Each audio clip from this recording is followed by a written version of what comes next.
was really, really awkward. And then that really nice teleport coming from Mundo, able to secure those 3 kills, actually. And then Konya on Ziggs getting a little bit too keen for that kill, not realizing Twitch was there in stealth.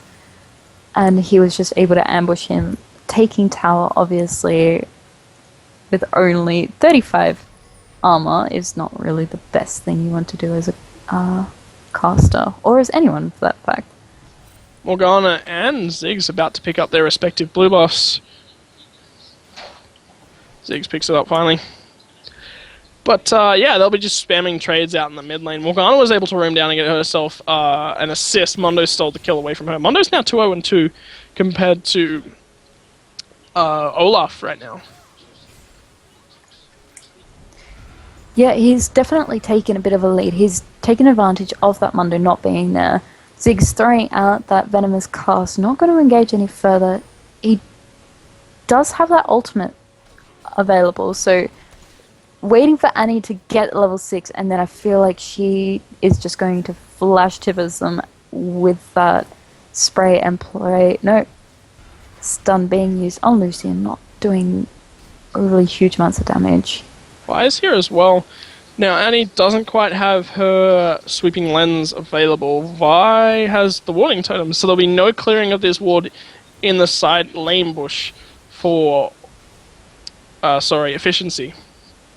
So there will no Vi's here, unless they engage, back on their own lines. And Leona hits 6, immediately goes in, and the disengage is coming out. Oh, the damage on towards Leona. She's forced to flash away. Nice solar flare! Gets everyone, all 3 of them, and they're able to just disengage. But here comes Ziggs. They're looking to turn this one around. Earthblade comes out, finds Annie. A lot of damage on towards Annie. There's the Ziggs damage. Manages to drop the Tibbers, but Tibbers immediately kills over with the death of Annie. So, nice play, nice disengage, nice roam from Ziggs. Lee Sin's coming down in the bot lane as well. This one's not quite over. Super Mega Inferno Bomb comes out, and the piercing light from Lucian does the damage that they're looking for. Lee Sin doesn't quite manage to land the Sonic Wave, so there'll be no follow-up there. Vi's forced to back out. 2-0 trade for Aura Rog, and they're now looking after the Dragon as well. Yeah, that was really nice. Unfortunately, the barrier did soak up all the damage from that Mega Inferno Bomb, but then Lucian was able to follow up with the Garner's looking to come in, doesn't quite land the Dark Binding. She's looking to come in. Soul Shackles is still available. There it is! Lee Sin's just going to get out. And Soul Shackles only pops on towards Ziggs. Lee Sin manages to ward jump over a wall, but he's got nowhere to go. Twitch is here now, and he's going to pick himself up a red buff and a kill. Important trade back for them. Yeah, they got a little bit too keen. Morgana played that really well. Having that black shield was able to mitigate the minefield coming out from Ziggs, so she didn't get the slow. And playing that really well, splitting them up with the Soul Shackles to get that kill onto Lee Sin. Olaf rotating down lane. He will get spot out. He might see... He did run through the pink ward. Didn't quite notice it. Oh dear. Ragnarok and Ragnarok goes on towards Annie. Annie is ticking Ignite. Right now, a lot of damage comes out from Olaf, just enough to pop her. Sorry, you think you can get a mouthful into these games of some form of food for lunch, and no, these teams are just like, nope, you can't eat today.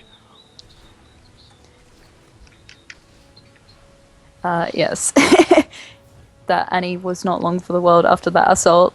But Mundo not quite able to push up to the tower. He should have really taken advantage of Olaf not being in lane, having that lane presence. Chicky getting jumped on by Lee Sin, the Mega Inferno Bomb securing that kill on Morgana. She was owned, so she couldn't get that black shield out. But that is a really nice pickup from him. Just going to push that wave. Lee Sin maybe looking to jump in behind Twitch and Annie there. Vi is also there as well. They did maybe ping her out there, so they might know she's there. Double ward in that tri-bush. They're going to have vision. Yeah, Vi is getting pinged out, so they know she is there. Looking for the engage. They don't know Lee Sin's here. Lee Sin's now come around, been spotted out by the wards. He's looking to run away. He's obviously got mobility boots, moving fairly quickly, and has a sight stone as well, so a lot of map control right now for Aura Rog.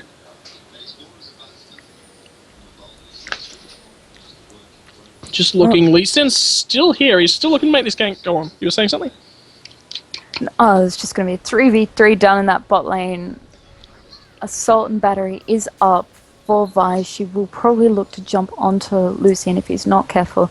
They do know she's there. They do still have that vision in the tri-bush. It did just die then, so Annie wasn't quite able to clear it out.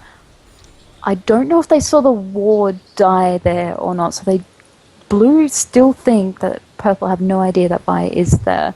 She's coming around the side. Okay, and here it goes. Zenith Blade. Annie comes out with the tibbers on towards Lucian, but Annie is immediately gone. Salt and Battery comes on towards Lucian. Lucian's here. Mundo was also TP'd down. Twitch is doing a little bit of damage towards Lucian. The culling comes out. Wasn't quite used before, and Twitch has popped insanely low. Finally picked up by the passive pop. And Ziggs has also come down. This is going to be a massacre. Everyone is now dealing damage to Mundo, and I'm sorry, Mundo, but you do not go where you please today. Olaf's going to take a top turret. They're going to trade 3 for 0 and look like it's going to be a bottom turret as well.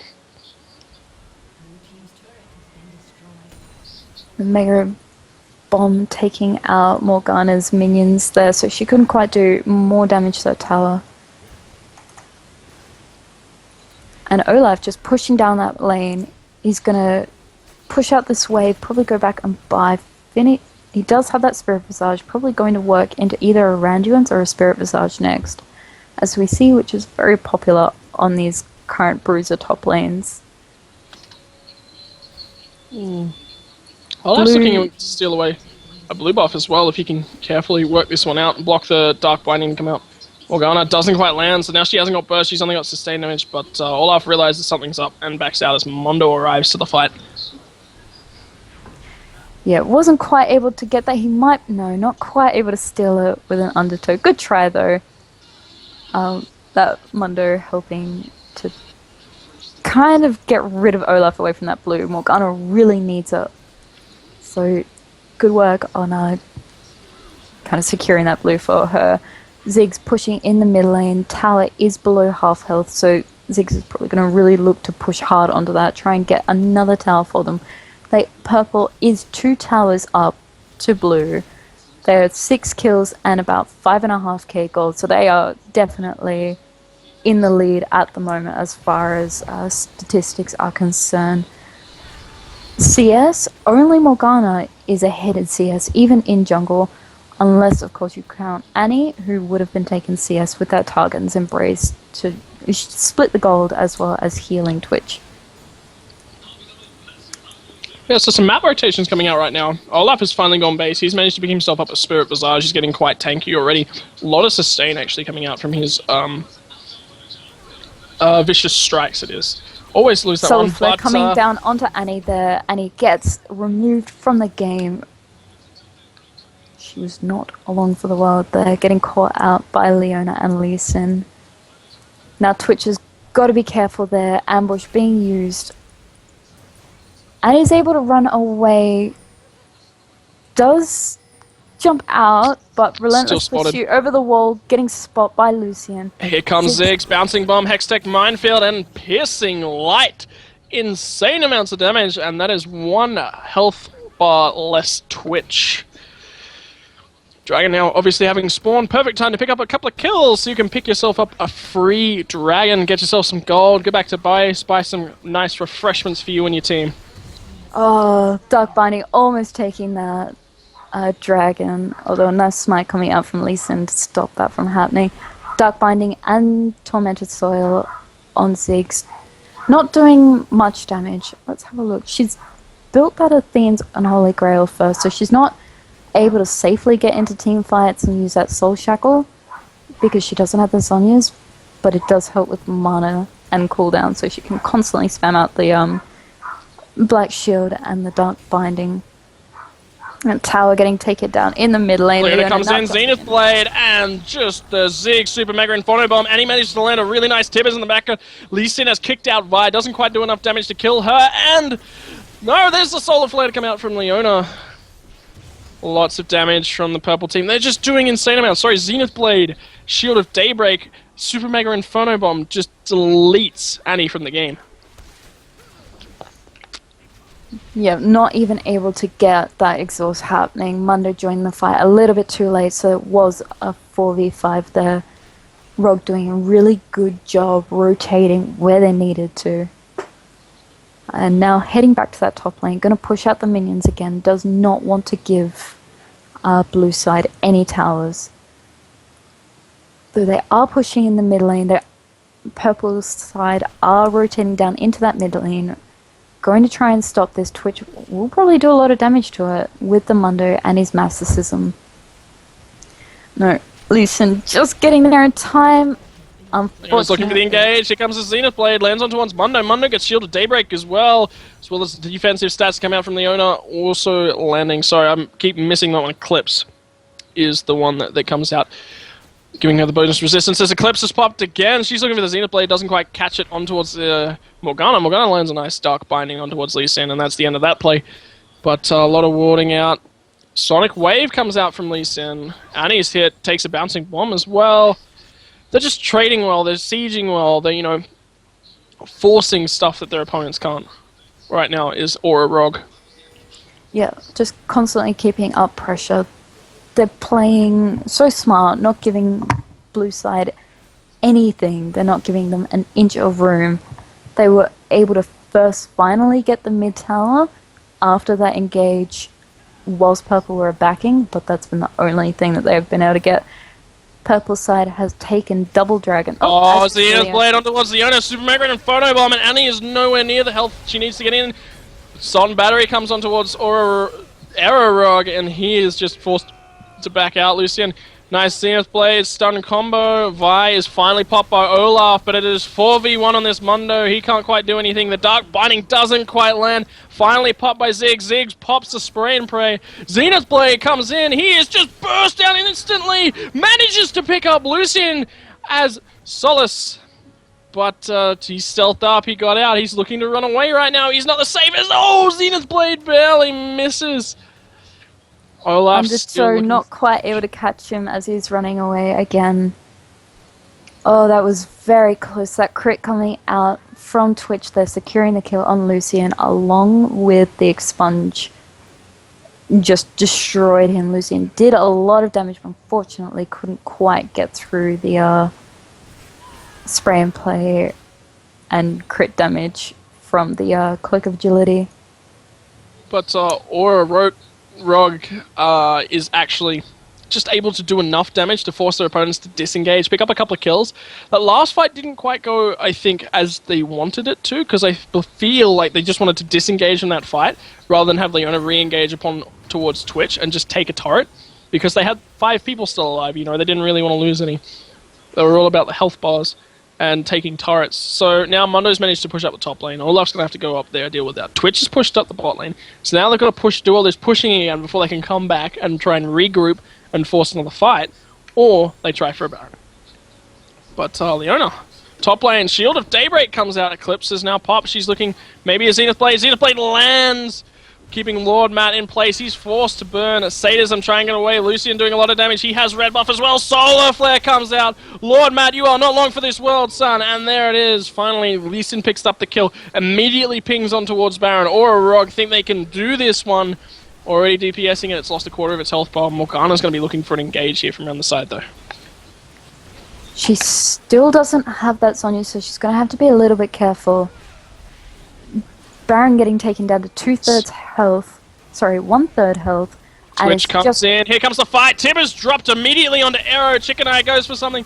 Baron is picked up in the middle of all that, and now they turn and fight. Sin's Arch is just immediately deleted from the fight. He did nothing.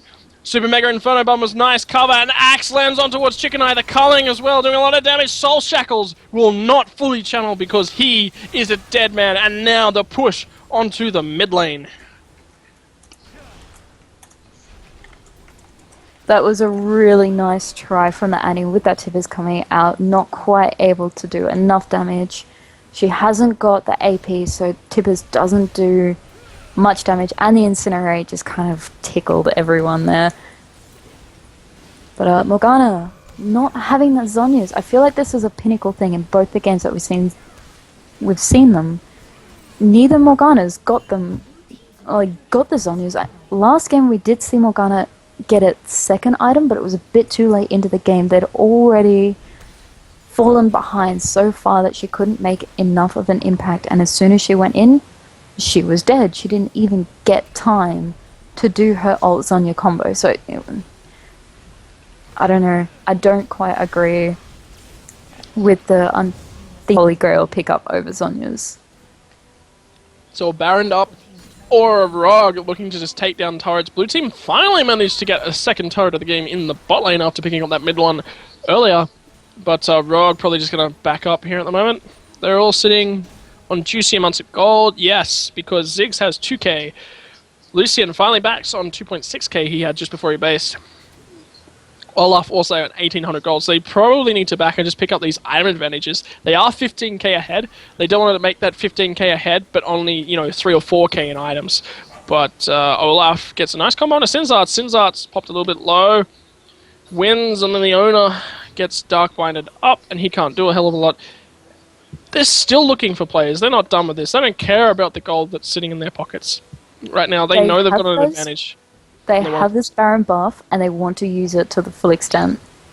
They don't want to back and waste about 20-odd seconds running back down the lane. So that's 20 seconds they're not going to get until the next Baron again. Vi does get dropped extremely low. Dark Binding lands on Indy. And Olaf is just going to back out. Chicken Eye now, the turn on towards him from Indy. Manages to land the second axe, the second undertow. Now the spell damage. He's popped Ragnarok. He's chasing on towards him as well. Lands another undertow. Another one should kill him. Oh, doesn't quite hit. Throws it, misses Morgana again, but now he's forced to try and fight Mundo on the way out. He has already burned Ragnarok. It's not there. Twitch has arrived, but Twitch is now eating the damage. Undertow lands again. He's going to throw another one. Eats a Dark Binding, and Twitch manages to finally turn around and do enough damage. Manages to pick up... Mundo manages to pick up Olaf, sorry. But in the meantime, they're losing all their turrets. Doesn't matter. Olaf bought time for the team. Oh, the Xenos blade onto Yellow Limes. Doesn't even get to cast Tibbers. He's already gone. Assault and Battery comes in towards Arrow. And the Super Mega Inferno Ball doesn't go out and land, but Lucian manages to pick up himself a Mundo. Leona's looking for a Twitch. Shield of Daybreak lands on towards him. Zenith Blade will be available shortly. There it is, doesn't quite land. Soul Shackles comes out from Morgana, and she is burst immediately as soon as Soul Shackles pops. Vi's coming out of the base, but the base is just being destroyed by super minions. Can't afford to fight right now. They just need to sit back and clear. But Aura already doing enough work for them. This is going to be another win. Push them through another round by the looks of things. And Ziggs is just deletes Twitch right now. Yellow Lime's not long for the world as well. Ziggs does enough damage to pick that one up. And doing enough damage to the base turrets. They're keeping them zoned into the fountain, but that's enough damage for me. I think that one's a GG well played. We see it coming out in chat. Lord Matt trying to fight Arrow. Arrow uses the culling. Twitch is already DC'd. Takes a lot of damage. Mundo almost dies. Arrow Rock dodges everything to come out of Morgana. The Sadism is burning, and he manages to come back off the base with a decent health pool. Meanwhile, Lee Sin, Leona work on the Nexus, and there is Game 3. We're into semi-finals after this one. Yeah, once again, Leona, like in the last game we saw, is one to secure the Nexus kill there. She does not play around that one. Alrighty, well that was a really excellent game. Who would you pick for our MVP? That's a tough one. I would probably not say Olaf or Mundo. Both of them tried. Mundo teleported ganked a couple of times, but it didn't really snowball into Mundo's favor, and Olaf just sort of sat top a lot. And I mean, he came in and made an influence in teamfights, but it wasn't a big enough influence.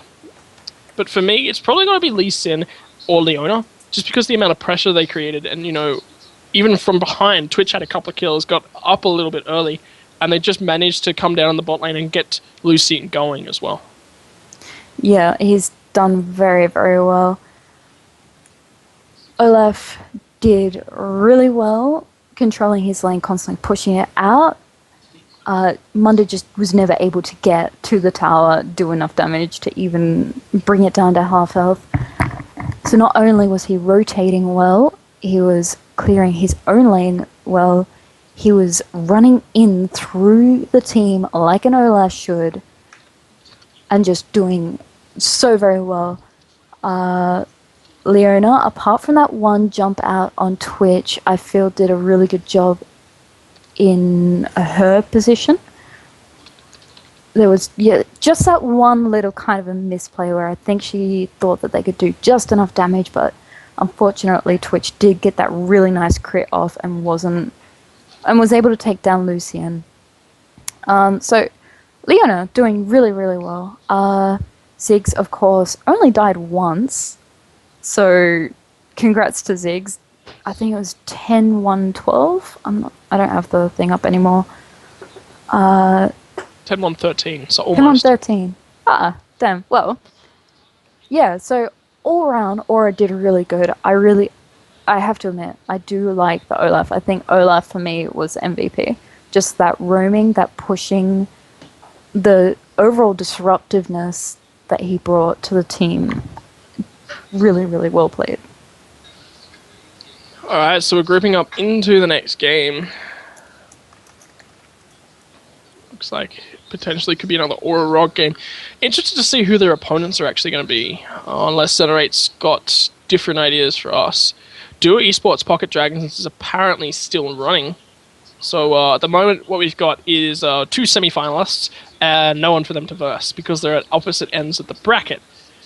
Now, Bronze 5 and Ballsy Carry Please were those 2 Diamond teams. Both, all members of them were Diamond. Played very, very well in their own respective games that we saw earlier. These 2 are currently still at it. I'm interested to see how that one goes out. I really want to know who won that one. And better than that, how they're going to go against Aura. What are they going to do here? How are they going to play this one out? How are they going to force Aura onto the back foot? We already saw a little bit of a weakness in Aura's bot lane. We saw that Lucy and Leona traded off a little bit poorly in the early game versus that Twitch Annie. Sure, they dropped Annie low, but Twitch was still alive. He was still doing damage. He wasn't forced to run away anywhere, whereas, Annie left the fight very early. She'd done her combo, she was out. So maybe the potential weakness, maybe the winner of that game will focus onto the bot lane. Will the bot lane from Aura respond? Will they improve their play? Will they be sitting there in chat right now going, hey, that was really, really poor. We need to scrap that for the next game. You guys need to play a little bit better. Here's how we play better. Here's our trades better. Maybe it was just a miscommunication. Maybe that was the issue, and that's why the trade went down so poorly and indeed lost them first blood. Or maybe there was a poorly initiated trade. I didn't quite catch the start of the trade. I can't exactly say, and I'm not exactly in their chat, so I can't tell you exactly which part of that it was, but it was certainly ended up in their deficit. But then they called their jungler, they had Leona, and so not even just their jungler. Ziggs came down a couple of times. Mondo came from top lane and was killed because there was just enough numbers, enough pressure in their lane when they hit the right spikes, the right damage outputs, to be able to turn it back on their opponents, and really well played in that respect. Yeah, because as we said before, Aura is a team. They've been playing together for a little while now. They have that coordination. So it's not going to be like what Ballsy's team did with Evansborough. I'm not sure how long Evansborough have been playing together, but Ballsy's did have a decent team coordination. Unfortunately, we can't say too much because we never really actually saw a team fight. It just kind of ended the game in laning phase. But it's going to be interesting to see how Ballsy's team, yes, they're higher rating players on that team, but we're also versing somebody like a team that is kosher. They have been together for a while. So it's like, I don't feel like Ballsy is just going to be able to roll them, sort of thing. It's going to be interesting. We'll have to watch that bot lane as well. See how Aura's bot lane go against that. And I want to see if they'll ban Shyvana against Ballsy as well. Yeah, it'll be interesting to see what actually picks get through, because so far we've seen Cassidy banned every game. Elise was banned last game. Who else was taken out? Shyvana was taken out, but Mondo got through, and they were happy playing Mondo. But we saw an Olaf top lane, something I haven't seen for a long, long time. I've seen him recently in the LCS, the promotion, for the LCS, and it's been in the jungle more than anything. Just because, especially what you're looking for in the combo is maybe Mundo, Olaf, and Siva is one of the strongest at the moment. Because you just get these two guys that can't be stopped. Mundo has CC reduction. Olaf, ultimate CC reduction. He's the king of that, obviously. But then you play that with Siva, the speed boost that they get initially, they're on top of your team. You can't get rid of them. So I'll be interested to see if they try to go for that sort of comp in the near future. I just realized, I thought I saw Ballsy had won the fight between Bronze 5 and Ballsy, obviously. It could even be Bronze 5 that versus Aura.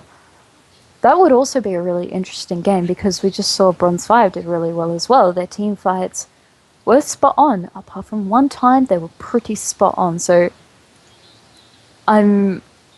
either way, it's going to be really interesting. You're going to see a team where we know can team fight really, really well, or you're going to have a team that can lane phase extremely well. So between the two of them, either one is going to be interesting for Aura to verse.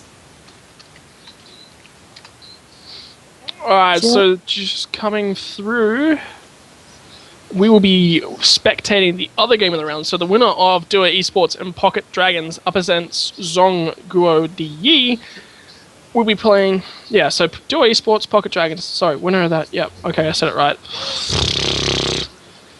I'm out of it. So and they're still in game. They're only just hit 20 minutes. Okay, so it's either going to be Pocket or Duo Esports that are going to verse Zong Guo Di. Be interesting too. So what would we like to do in the meantime? Would you guys like us to keep talking, or would you like some music to be put on, like Twitch chat? What would you prefer? Because we can talk a lot of bull till the cows come home. And of course we can always ask you guys questions, or we could put on music. That's up to you guys. I know, I'm keen to see some of these, like, the comps that are coming out of the LCS. Just some of the stuff that I was watching last night, actually, in OGN was fantastic. First game, Samsung OGN versus CJ enters Frost. CJ Frost went for an invade, got some sight down, sort of spotted that their opponents were there. Both teams disengaged. Samsung watered their blue buff and got out because they were blue side.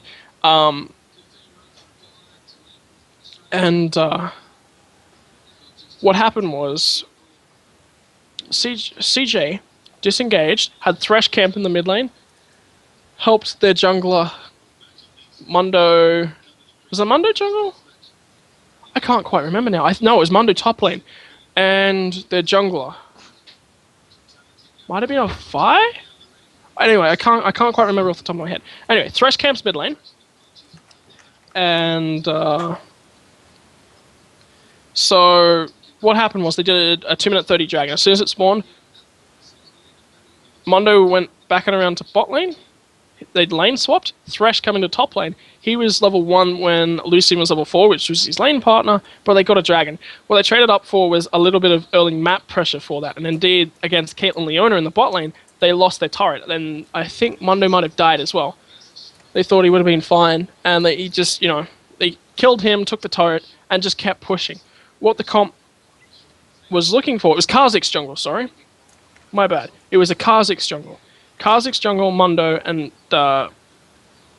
Thresh all were able to take the dragon very quickly, obviously with Kha'Zix having that Q and the isolation on it. A lot of damage. But what they were looking for with a Zed in the mid lane as well was jungle picks. Samsung Ozone never entered the jungle. The only time they ever entered the jungle was if they'd taken, turrets and they could see everyone on the map. They'd go and plant wards in the jungle so that they never walked into the jungle without sight there, and never ever gave CJ Enters Frost the picks that they wanted to make. Now that is how you play at high level strategies. Yes, they've realized the exact opposition strategy, what the team comp was entirely focused upon, and then never gave them the opportunity to do that. They played Nidalee Caitlyn, Siege. There was traps everywhere you look around a turret. They wanted a turret, traps were set up everywhere. There was no flanking route for anyone. on CJ to come in and attempt to attack them from a flank, try and make that pick that they're after. They couldn't get it. So that's how you play at high level. You know, you're also got to able to realize your opponent's strats and never give them that opportunity. It wasn't that either team played well or either team played bad. It was just that Samsung realized and never gave CJ and Frost the ability to play through to their strat. It wasn't either team playing bad. Both teams played very, very well. A little bit unlucky for CJ was all that stood between the two teams. It's really amazing watching them, isn't it? I always love watching like Korean games and stuff when they're streaming, because just the things that they come up with, the little like niches that they make, like they were the ones that first started doing the ward on Thresh Lantern so you can't click the lantern. Like, how cool is that?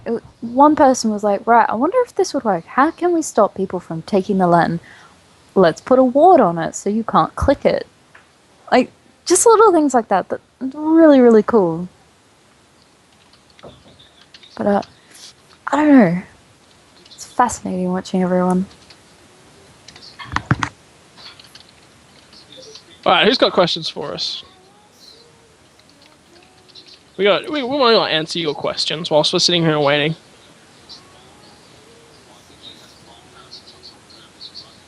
ELO kind of jumps from team to team. Ballsy's team are Diamond and Challenger. I think they have a plat as well. Actually, we have a result coming through on the bracket. Bronze 5 have been knocked out of the tournament by Ballsy Carriers, please. That would have been a fantastic game to watch, just some high-level strategies. But now they'll be up against Aura Rog in the next round, and they're both high-level teams, both really good rotations, some good dives, some really good communication, and playing off of each other from what we've seen from both teams so far.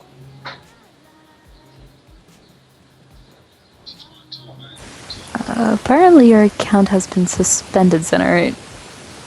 I can't click on it. King, if you want to message us, you can add me in-game. My account is Alyssifer, so if you'd like to talk to us that way, feel free. Always happy for constructive criticism. I know there's a lot of things I personally need to work on, and I'm trying. It all comes with practice, so for you to sit down and watch this and give us those constructive criticism that we need, that's really helpful. So, you know, it all helps. Just especially negative as feedback. We haven't casted together. I haven't casted and casted together for a while, so there's two things that go into play there. So that kind of helps. I'm just giving Zenerate my links again so that he can hand them out so people can get in contact with me if they're going to try and help me and Alyssa improve our stuff so that I don't get banned from the Twitch chat again. Yes, that was really funny. That Nightbot. Yep. Yeah.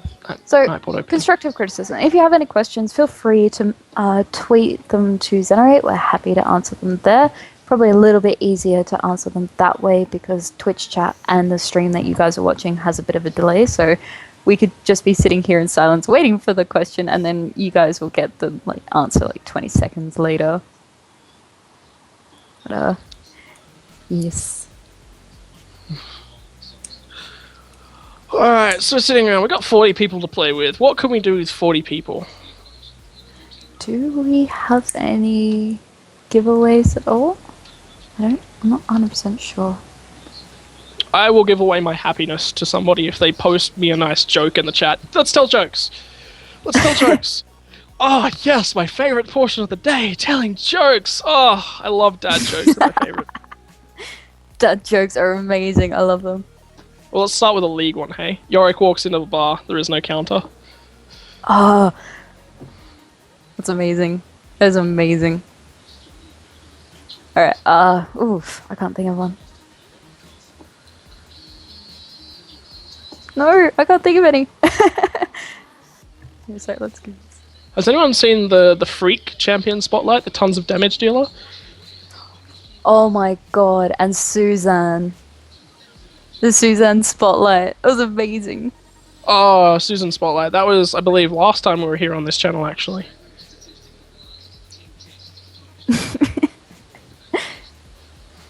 Yeah, could we get that played again? That was amazing.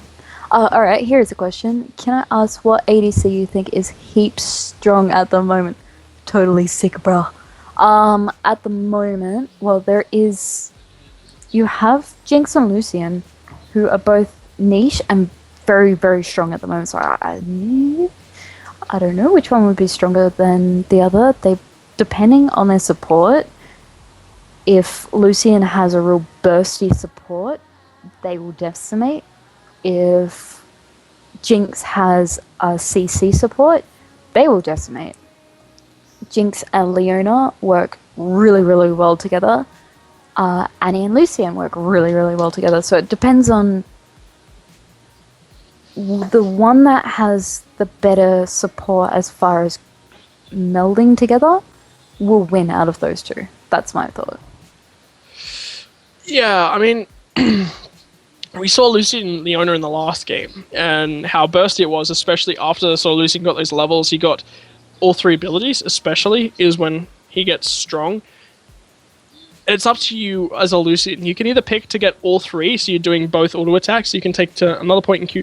But for me, it's strongest for him to go with QWE as he's leveling, or QEW. It doesn't really matter. I just prefer taking Q on him at level 1 regardless. So that's best for me. I'm a huge Jinx player as well. I've only just picked up Lucian just this week. Like, not even before this patch, I was playing Lucian. So that's advice from me coming from Lucian, but then again, I'm Silver 1. Take whatever you want from that. But I do cast a fair bit, so you got to remember that as well. Jinx, I'm a big Jinx player. Huge. I just love poking with her. She just feels... I used to be a big Kog'Maw player, and she just feels like a better version of Kog'Maw to me. So that's why I'm huge into her, and yeah, I just really like playing her. I feel like Twitch is very halved in this one. We're all at the agreement of Soraka is the strongest ADC. Yes, I agree. No, it's very split between... Can we actually get a poll for chat right now to see which one chat thinks is stronger? Because everyone's like, no, it's one, no, it's the other. So, I don't know, it'd be interesting if we could get that poll going, see. But, alright, there was another question. What do we think of TF at the moment? He was really good before everyone had an escape. Now, people... Like, you've got the top lane bruisers, so there's not really much of a point going to top lane anymore.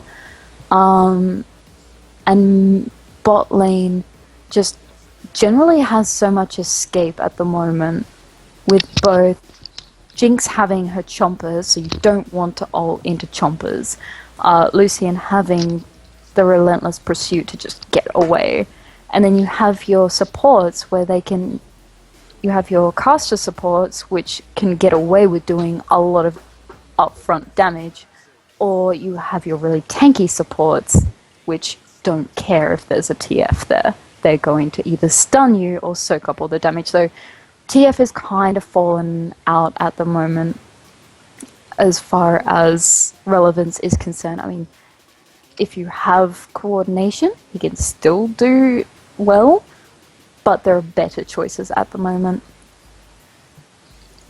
Caitlyn, for me, has taken up a really kind of niche role at the moment. It's all about, for her, just staying away from the poke and just making sure she's got higher CS than her opponents, just zoning them off creep.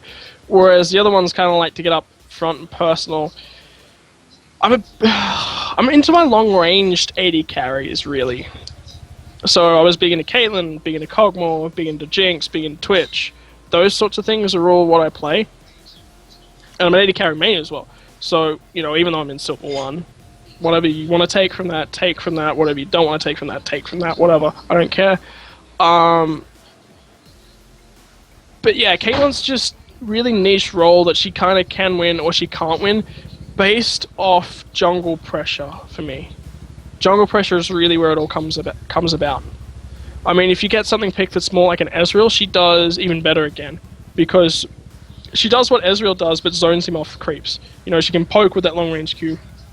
She's got her E for mobility, but if you use it at the wrong time, obviously 90 caliber net can get cancelled, you go nowhere, the ability goes out, you get the cooldown, but you don't get anything, you know, whereas Ezreal has that blink, so that's why obviously he's picked.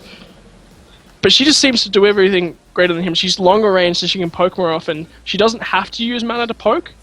You know, once she gets into a BF sword, once she's farmed up to that point, she's fine poking without having mana, whereas Ezreals that aren't real cautious on their mana, and, you know, obviously higher level or Ezreals are really strong with, you know, mana control when you're able to utilize that correctly. I can't play Ezreal all that well. I've never been able to play Ezreal all that well, so I just don't see how well he fits into the meta at the moment, apart from being, you know, escape from Syndra, not Syndra, Shyvana, Mundo, Riven, those kinds of people. But other than that, you know, he doesn't seem to fit at the moment. He just doesn't do enough damage in lane. He's out-traded by, you know, Jinx with a good support. Lucian just generally forgets supports in that matchup. That's all about, you know. Anyway, that's just for me. So, all right. Apparently, we have the next matchup ready. Excellent. All right, I'm just looking at the poll now. I do like how Vayne said, I mean, she's kind of fallen off a bit, if anyone hasn't noticed. She was so very prominent as a very, very scary AD, but now she just gets outranged, poked, and kind of outscaled now because she becomes a scary monster late game, but you've got Jinx and Lucian now who are scary at no matter what level they are. So that's kind of a bit amusing, and I do like the Gragas there. Apparently I can't vote because I've already voted. That's sad. Yeah, but you know, this is why Kog'Maw and Vayne on this patch. Vayne's playable, Kog'Maw's not. This is being like, Kog'Maw is my number 180 carry.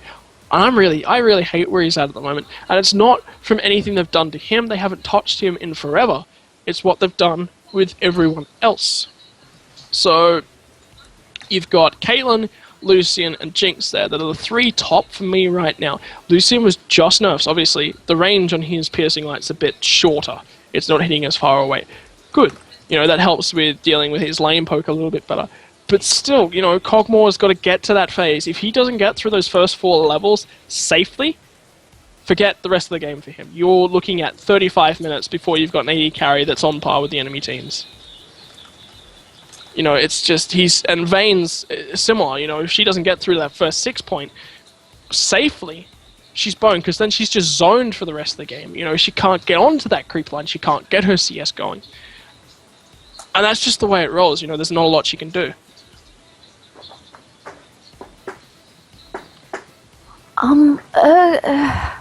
Urgot's... he's in a bit of a funny place right now. He was so prevalent late season 1, early kind of season 2, with his ultimate, with the displacement. But the thing with Urgot at the moment is he doesn't scale that well. They've reduced his damage output on his Q, and please forgive me, it's been so long since I've seen Urgot, I cannot remember all of his names. Acid Hunter and all such. He just doesn't scale with items right now, which is why he's not strong like he used to be. Did we have that other game ready yet? Alright, so lobby is just forming up now. It won't be long and we'll be into this one. Just waiting on everyone to be coming into the lobby. And then we'll be good. I don't know, Urgot does fit that, you're right, he does fit that sort of tankier meta, but you're not dealing with an AD carry anymore. What you're dealing with is somebody that for his ultimate to be utilized correctly, he's putting himself in the other team. That's not where you want your AD carry. Sure, Acid Hunter does decent damage, it doesn't do enough for me, though. It really doesn't. He doesn't have... Maybe if they reduce the mana cost on it a little bit more, especially with the place that Tear of the Goddess is in at the moment, it's kind of like... If Tear of the Goddess gets buffed slightly, you see Ryze, you see Karthus, you see Jace, you see, more Kha'Zix. All these picks come back. Which, does well for that. But he kind of needs a buff to that and his kit as well. I believe it's also actually in a rework at the moment, so that could be coming out as well. And that could change the entire state of the situation he's in, but he just doesn't trade well enough, is his problem. Sure, he's meant to be a lane bully, but you've got Lucy and Jinx at the moment, and Lucy and Jinx do that job 10 times better, and they don't throw themselves into the enemy team. And they have an escape. They don't just jump into the middle of the team.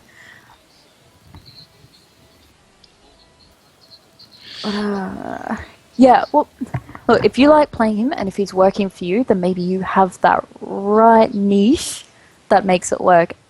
Every champion can work if played correctly, played smartly, and has a team composition that can kind of pull it off.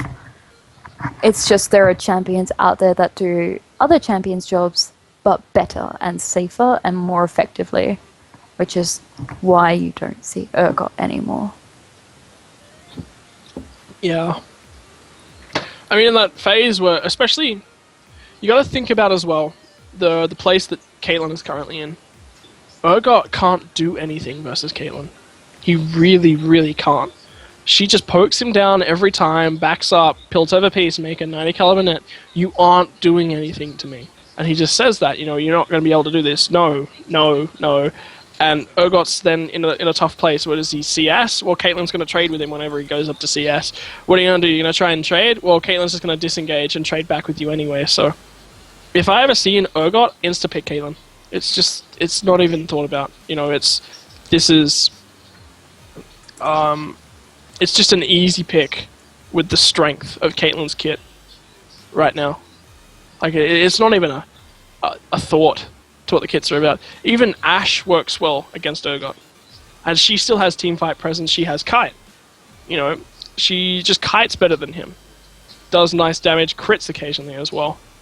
It's just... He just can't trade well enough is his real problem. We could either get a triple shoutcast or Zen can take my spot. That would be amusing. So did you say we did have the lobby up? And you're in Team Select? We're in Team Select right now. We're just waiting on the last player to jump into the lobby. But we won't be far away from beginning this... No, we're past quarterfinals. This is semifinals now. So, loser of this goes into our bronze playoff match, and winner of this one goes into the final for their chance at $50 worth of RP. And honestly, from what we've seen so far from the lower side of the ladder, the best game of the tournament so far is underway between Aura Rog and Ballsy Carry Please. I say whoever's going to win that match goes through, beats the team that wins this match. Just because of how well they are playing. Now, I know the guys over at Duo Esports. I know how they play. And this is nothing against them, this is nothing against anyone. It's just how well their opponents play. And how well they rotate. How well they team fight. How well they pick. How well they, everything about their gameplay is on par. It is what everyone else is trying to match, and no one comes close. That's the tournament in a nutshell for me so far. It's definitely. Alright, so just...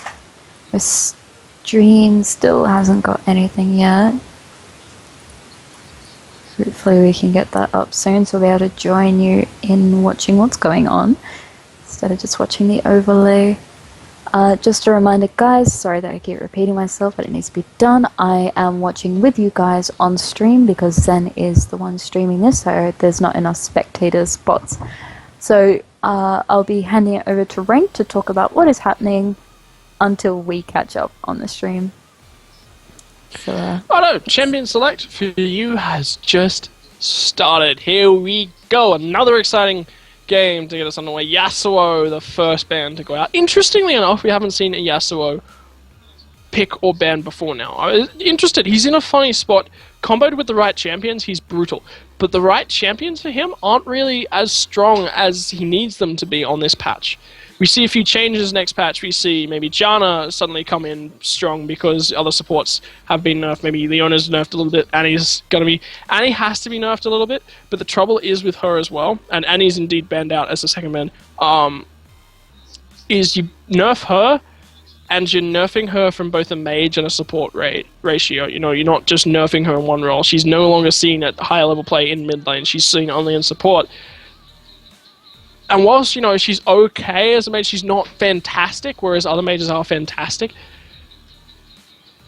Nerfing her in support removes her from any sort of play at all in mid lane. And that's a tough spot for Riot to try and deal with right now. But it's followed through with a Shyvana ban, a Ribbon ban, and a Cassidy ban as well. Interesting. Very interesting coming out of Duo Esports. The Yasuo ban, just totally throwing me at the moment. Elise is going to be the final ban as well. Your thoughts so far, Alyssa, with bans being Yasuo, Annie, Shyvana, Riven, Cassidy, and Elise?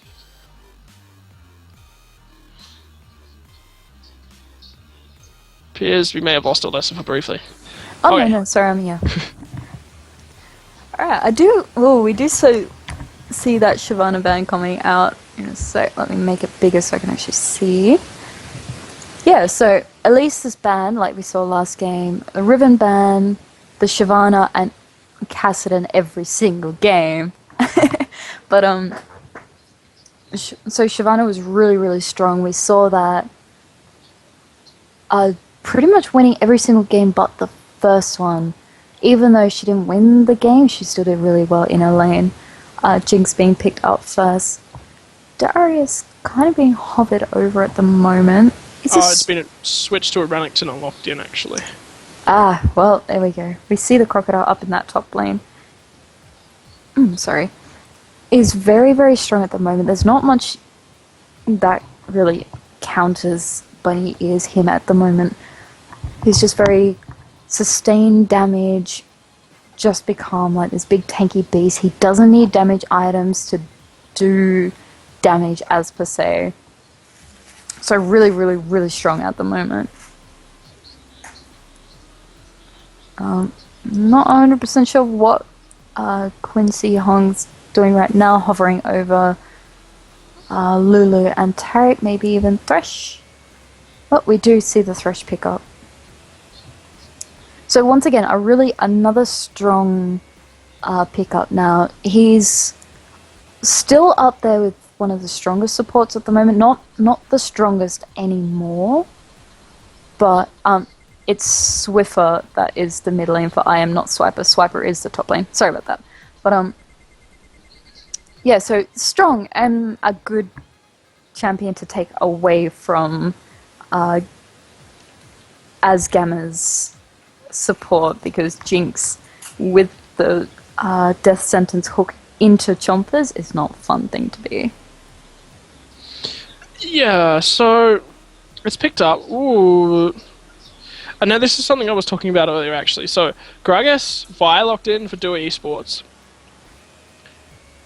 Zongro, Di have locked in so far. Thresh, Renekton, Sivir, hovering, Lee Sin locked in. Right, so they haven't got as big as a Sivir ultimate comp as you could expect from some sort of higher level sort of players, but nevertheless, it gives Lee Sin, a chance to catch up, land that Sonic Wave resonating strike. He doesn't have to burn any more of his abilities trying to get there, But that bot lane comp we were talking about, the Jinx, the owner, looks like it's going to be the pickup here. Currently hovered on. And I'm interested to see how this one goes through, because currently okay, so Habibus isn't. No, he's gonna go back to Cannon. He's hovering on Cannon at the moment. But if he picks up Cannon, Gragas counters Cannon. Locked in. Gragas counters Cannon. Locked in. So they're countering out their own team. Interesting to see how they're going to play this one then. Are they going to Gragas Ultimate to knock everyone back in that they want, and then use Cannon Ultimate as a zoning tool? You can't come through, you're stuck. How are they going to play that? And it seems for Zongor Yi that they will be using the ball delivery system of Lee Sin at the moment. I'm just, really interested to see how this is going to turn out. I think they're definitely going to use explosive cast coming out from Gragas to secure a kill on one member. I mean, Leona does have that lockdown. She doesn't need to use her solar flare to secure the kill. You're going to explosive cast. It's on a short enough cooldown. Why not? And then into Chomper. And of course, Kennen also has his own stun as well. So they have a very much, let's kill one person, but we also have enough AoE to then continue on to the rest of the team. Whereas on purple side, they don't have their mid laner not locked in yet, so I'm not going to talk about them, but they do have the Thresh hook. They do have... Let me go through this. Yeah, you were talking about it? They've gone for Anivia. That's somebody we haven't seen for a long time, actually. Unless your name is Froggen. Unless you're Froggen. And play him as, like, 6 Warmog Anivia and still win games. Yes, he is amazing on Anivia. But now that they do have that mid lane locked in, I'm gonna talk about them. Saying about explosive cast, getting somebody out of the team and into them to lock down that one person. You then have Lee Sin, who can Dragon Rage kick somebody into his team, so they essentially have 2 knockbacks into their own team. I mean, Gragas is a little bit more efficient because he can do a lot more damage, obviously AoE damage, and can knock a lot more people away, but Lee Sin can still do the same thing. And then you have the lockdown, you have the death sentence from Thresh with the Flay and his box. You have Renekton that can just jump into the enemy team and not quite need his team back up while they kill that one person. Then you have Sivir, who does a lot of damage with On the Hunt to kind of use that Shurelya's effect for a speed boost. And then you have Anivia, who also has a stun, has the wall, has her ultimate that will help not only clear out minions, but slow people down and do a lot of damage. So their sieging potential is really good with Anivia. Yeah, they had that sort of slow push, but then again, Sivir's not going to be really given the opportunity to get anywhere near the turrets to push them. That's true. With Jinx's Fishbone and you have Gragas's Barrel, they do have really good wave clear.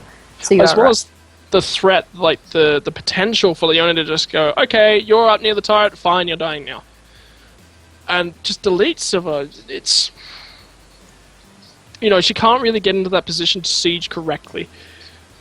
So, maybe they're going to be using the Anivia. Maybe they're planning to be the ones that are being sieged and force their opponents to come underneath and turret dive them. Maybe they're looking for that 6v5 fight. That's could... They both have the single target lockdown that'll win or lose team fights. You've got Assault and Battery on Vi, you've got the lockdown on Leona, and then on the other team you have the Death Sentence hook on Thresh, you've got the stun on Renekton, you got the stun on Anivia, so one person, if played out correctly, is going to die with all that lockdown. Oh, certainly, but the burst that comes out of their opponents is going to be insane. Like, they just do a lot of upfront damage. Their opponents are all about the sustained fight. Lee Sin obviously auto-attacking a little bit quicker every time he procs an ability, but he has a little bit of burst innately as well. And Nevia's... ultimate. I haven't seen a Nevia in forever. Glacial Storm is the ultimate. And her ability to use that in sustained fights is just immense, so long as the fight doesn't shift. If they're fighting in the one area Anivia is so strong. But why Anivia hasn't been picked lately is that ultimate of hers become so useless so quickly. The fights, you look at Sivir. Sivir is such a strong pick at the moment that people aren't playing Anivia because people just go, okay, they've picked Anivia, we'll pick Sivir, we'll just run away from where she wants us to fight, and we're good. And then we just continue the fight elsewhere once her ultimate's gone back on cooldown. Even though it is a short cooldown, yeah, it's still, it's an interesting pickup. I'm really, really interested to watch this one play out, actually. Just so interested to see it play out. Righto, Skin War time! Iron Slurry, Leona, Neon Strike Vi, Santa Gragas, Bird of Prey, and Nivea being the only one for the purple team. So, blue team, Duo Esports take their first win of the game in the skin battle. This one, you still with us? Yep. Awesome, cool. I thought we'd lost you then. Loading. No, I'm just loading into the screen now, so I'll be able to watch what's happening. Alrighty, let's see. Can I see everyone now? Alright, excellent. So, we've only got the Bird of Prey on our purple side, so by that, blue side win. Congratulations, blue side, you have won the game. Well, the game before the game in that regard. Yeah, I don't know, I'm still interested because if they force the fight into the Glacial Storm, it's certainly going to go purple team's way. Because their opponents, if the Leona stun and the cannon comes in and everyone lands and wants to go on top of that. Oh, I'm just keen for this one. It's going to be an interesting game. That's pretty much all we can say about it. Yes, game itself will tell. They both pretty much do the same thing as in terms of team fight, but it's going to be who can work together better and who gets the right, the right targets into their own team. Because there's no point on knocking a Renekton into your team because, well, he is just going to Dominus and just kind of, slice and dice out of there or into you further. And we do have a pause. Hopefully we'll get that through. Alright, pause is undoing now. Hopefully. So many spams in the chat.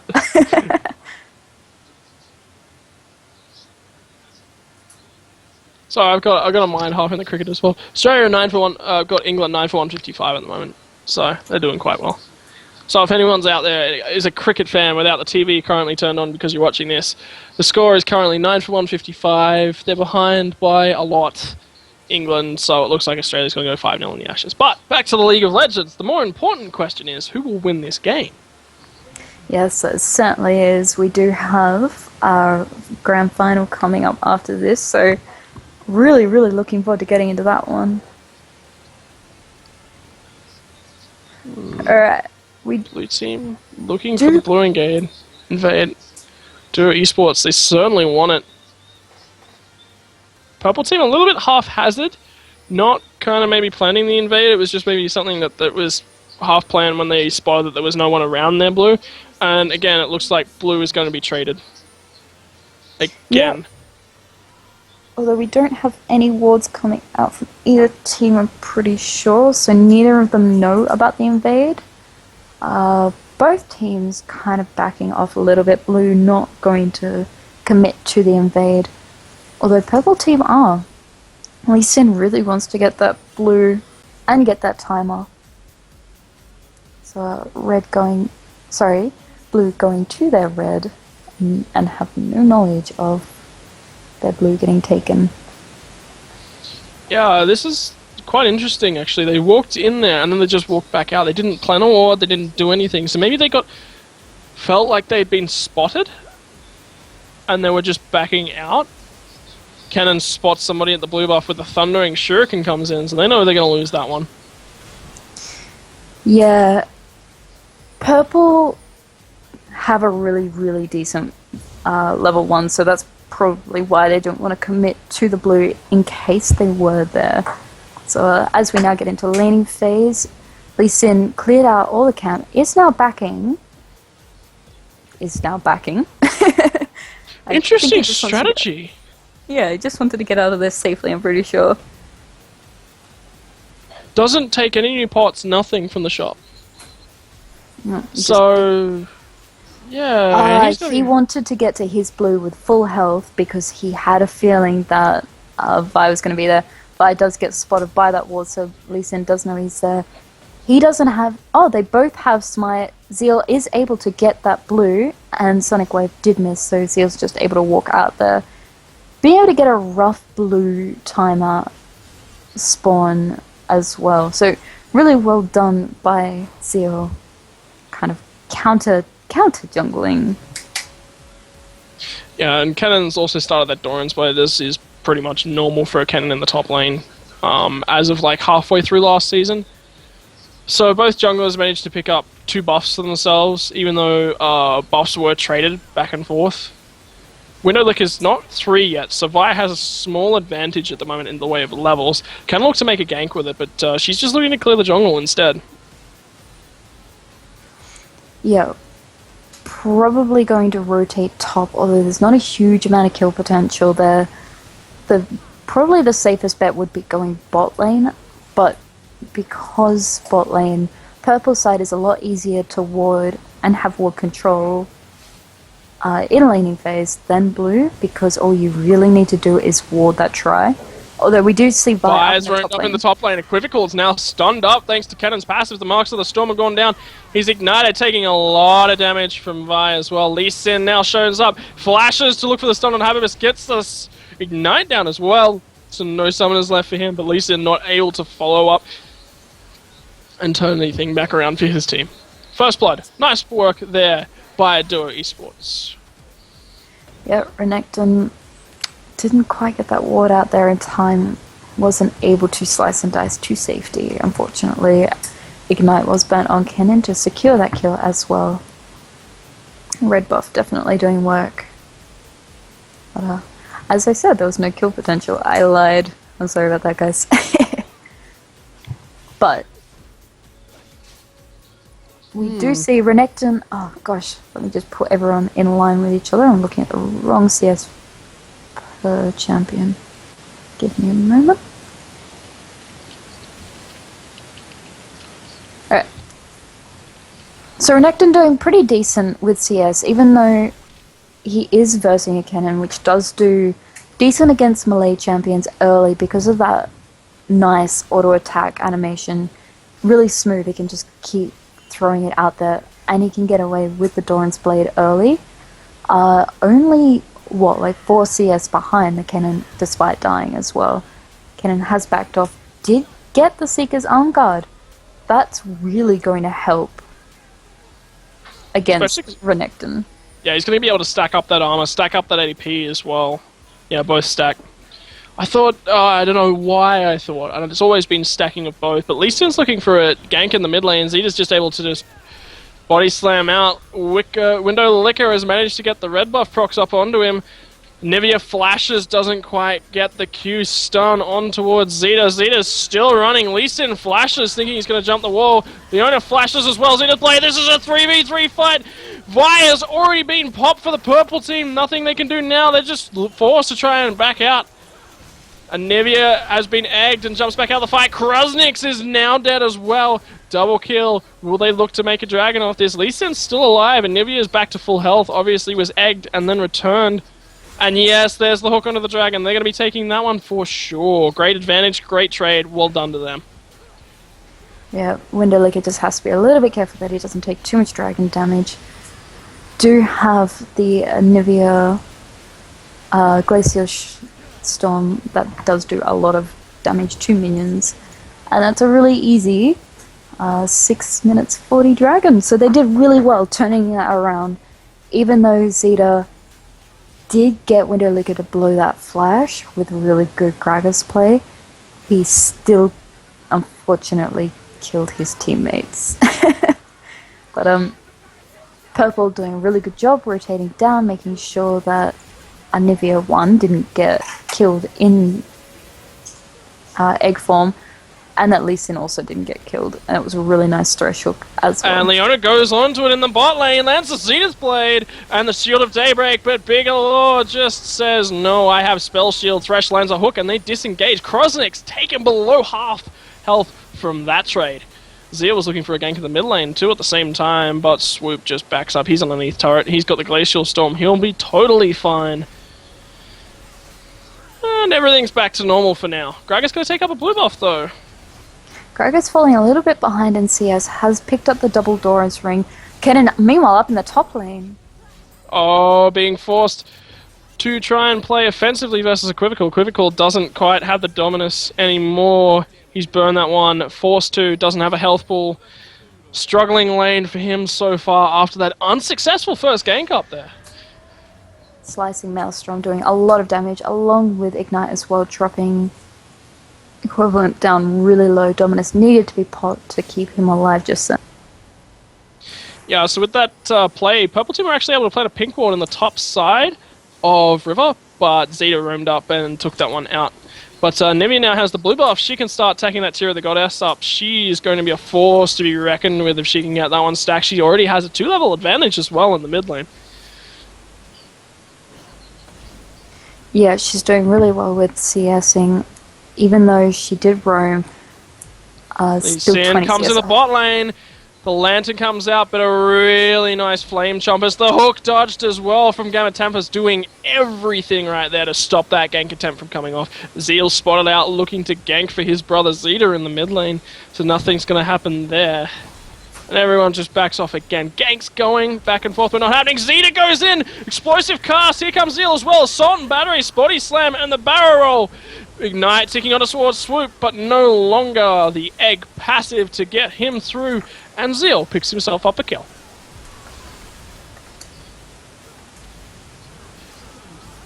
Oh, in the bot lane, everything's traded back and forth. Jinx has finally been popped as well.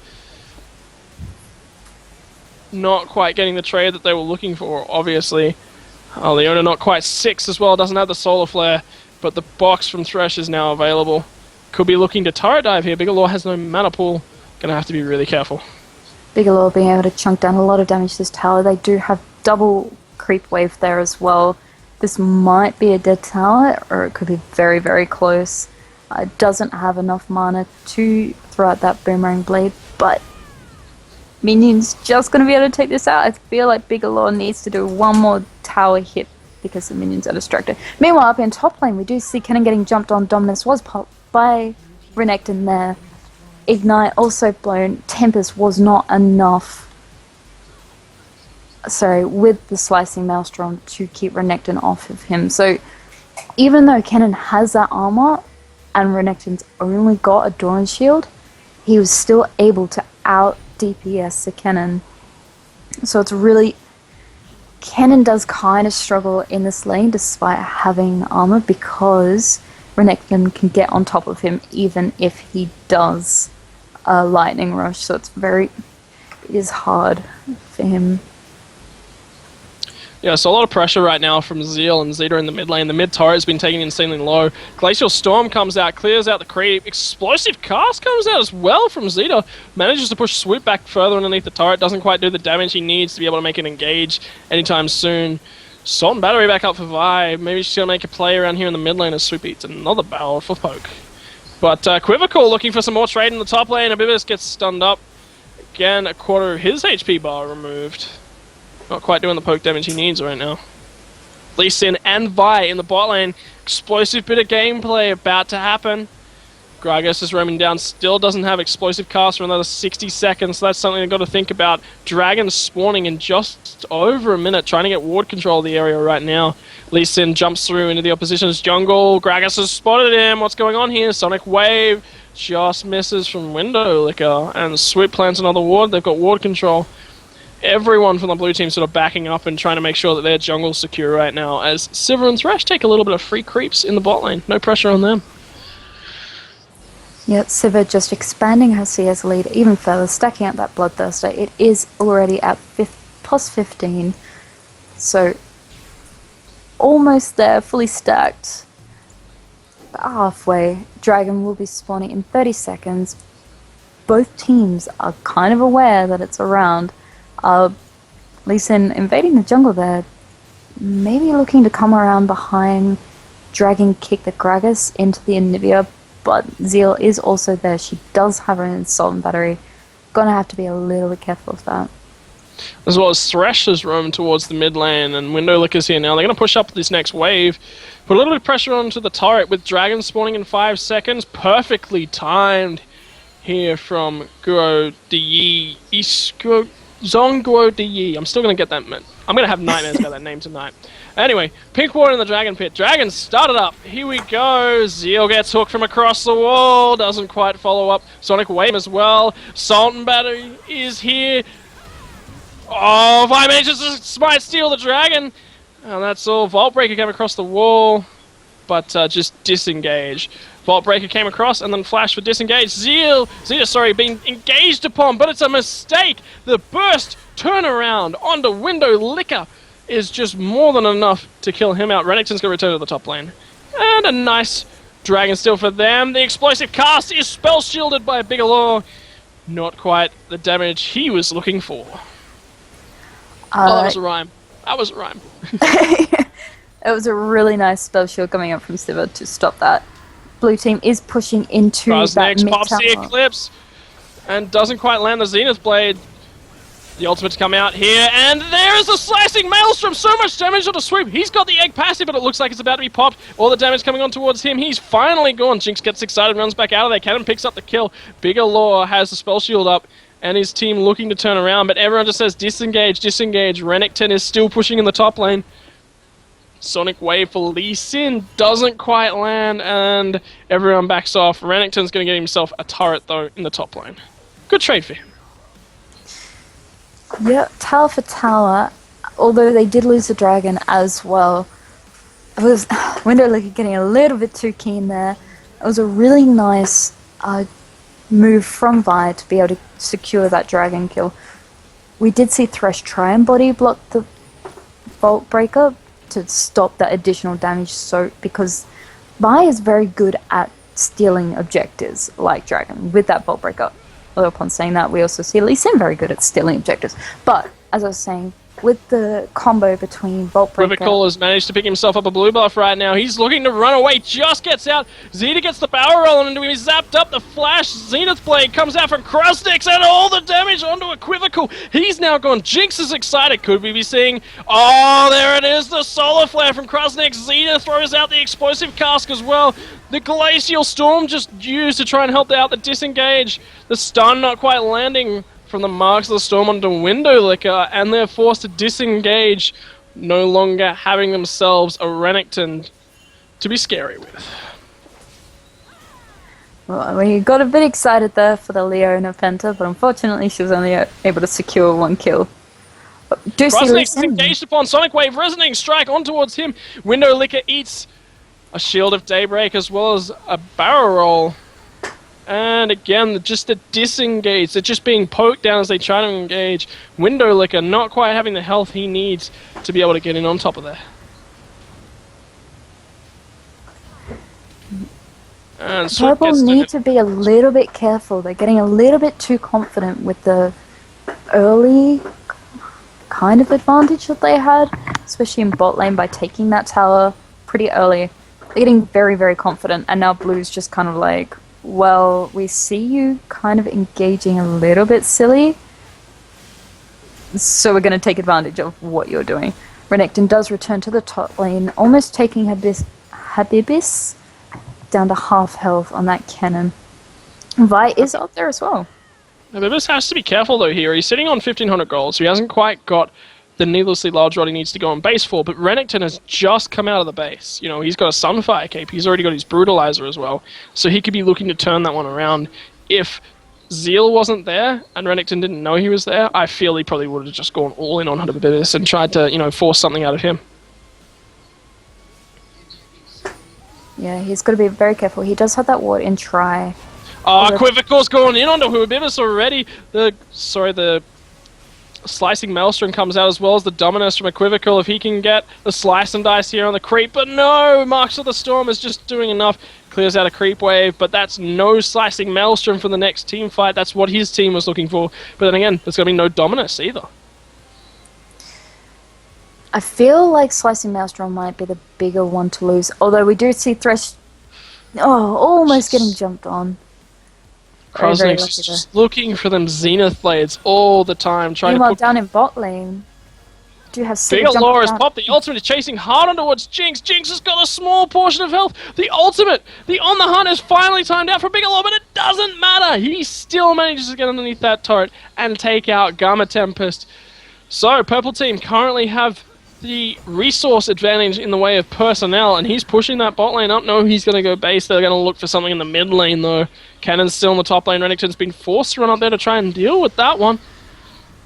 And another creep wave cleared for Anivia. Yeah, she's doing really well CSing. She's 60 on Gragas. Doing very well. She does have that Rod of Ages, which is fully stacked now as well. She has Satir. That is very easy for Anivia to stack as well. So that won't be long. She'll have such a massive mana pool with blue buff as well. She'll be able to keep down that Glacial Storm, as long as possible. Oh, as long as needed. Meanwhile, down in the bot lane. Caught out in the bot lane. Ward, he's about to watch up over the wall. Gets over the wall. Assault and Battery comes over. Solar Flare goes down as well. He flashes the wall. He comes to Jinx ultimate. A wild Jinx ultimate. Doesn't quite hit on towards anyone. So unfortunately, the disengagement, Renekton in the top lane dives Cannon well deep on the turret and manages to pick him up. He's going to continue to push in the top lane right now. Great kill for him, what he really needed to get himself back in the game. Yes, he's, like I said, Purple are getting a little bit too comfortable. They're doing a little bit of silly things, I'd say. Getting caught out. Windowlicker was very lucky there. He did have his flash up, so he was able to get away. But that could have ended a lot differently if the Mega Death Rocket had landed. They are coming down to Dragon. Dragon is up. A pink ward will spot out the blue ward there. Just kind of going to clear out the area, make sure it's safe before they want to engage. Renekton is joining them, so it will be a 5v5 as well. Yeah, so Jinx and Gragas are here. Jinx gets hooked. Oh, nothing really goes on. On the Hunt has been popped. In comes the slicing Maelstrom, and the damage is just immense. But Gragas is already gone from the fight. Lee Sin manages to kick Abibis away, and Sivir cleans him up. Sivir manages to get on towards Vi as well. Could we see a pentakill? They're still chasing on towards Gamma Tempest. The Boomerang Blade comes out as well, and the Quadra kill. Leona is down in the pit. Can they go and get themselves a penta for Sivir? It's the Chasers on. They all know that she's there. What's going to happen? Lee Sin Sonic Wave hasn't got any health pool at all. He's got to be really careful. The stun comes out from him. Solar Flare picks him up. Sivir's still chasing though. Krosnix manages to flash over the wall. The Chaser's now on for Bigelow. Can he manage to finish off this penta? Has the timer already timed out? One more auto attack and Boomerang Blade. Unofficial penta. He gets all 5 kills from that team fight, but doesn't get the timer for the pentakill. Oh, well done anyway. Unfortunately, you didn't get that. Steals away the red buff, but this is still on. Abibis gets stunned up by Anivia, takes a lot of damage in the meantime. Renekton's pushing in the mid lane, eats a barrel roll as well as Swoop. Oh, everyone's just going to disengage finally. Sivir's got herself a large chunk of gold now, already 9-0. What do you think she's going to go base and pick up, Ballista? She could get an IE, she could go get... I wouldn't quite need a Last Whisper yet. I personally would probably go for the IE, or, you know, the Phantom Dancer, give it more attack speed and more movement speed. I don't know. Guess we'll see. She's already got the Shiv in there as well, so... Yep, well there's the Last Whisper. Quizzical versing Gragas in the top lane. Cannon's up here as well, but so's Lee Sin. Everyone's looking on towards Zeta and Abibis. Abibis has just been ignored for right now. The Vault Breaker comes in as well. Krosnix is now up here. This has turned into a 2v4. Not quite what they need. They finally managed to pick up Gragas, but the slicing Maelstrom is just doing so much damage. Double kill for Renekton. This is a 2v4 and they're winning it. Zeal, triple kill. Already 2v4. Windowlicker is not quite done. Sonic Wave misses on towards Krosnix. Krosnix is still running away. Managed to pick it up. Siva's pinging on towards Baron. What are they going to do? Yeah, they're going to go back up and go and take the Baron. 2v4 triple kill. That is one big crocodile. Is huge. It didn't matter that he died for first blood. He has made it right back, which he's going to have to be really careful. Oh gosh, that shield. He's very close to dying. Although, so is Baron. Baron might be picked up without taking anyone down. Doesn't quite manage to die, but in the meantime, Gamma Tempest in the bot lane is pushing as hard as he can. He's already taken one turret. He's realized that they've probably picked up the Baron, and he's going to back before attempting to push on towards the next one. At least he got one turret in trade, though. That's the best they could have hoped for right there. Don't you reckon? Oh, Swoop is behind Abibis. Abibis could be caught out here. Manages to get the third Mark of the Storm passive off on towards Swoop. Swoop eats another Thundering Shuriken. If he's not careful, stun on towards Abibis. Abibis is forced to flash. Thundering Shuriken comes out of the brush now. In comes the Lightning Rush, and Nivea's looking for the Ice Spike. Solar Flare comes out as well, and Nivea's been egged. She's still alive. Zeta is here. This is a 3v1. That is going to be a dead egg. No, she respawns just. She gets back alive, but Window Licker is now shown up. Zeta is taking damage. Everyone here, this is 5 members now of the blue team. This is 5v4. Great flay from Thresh. Cancels out the Vault Breaker, but they son battery on towards Window Licker. They've just lost 2 of their Barons.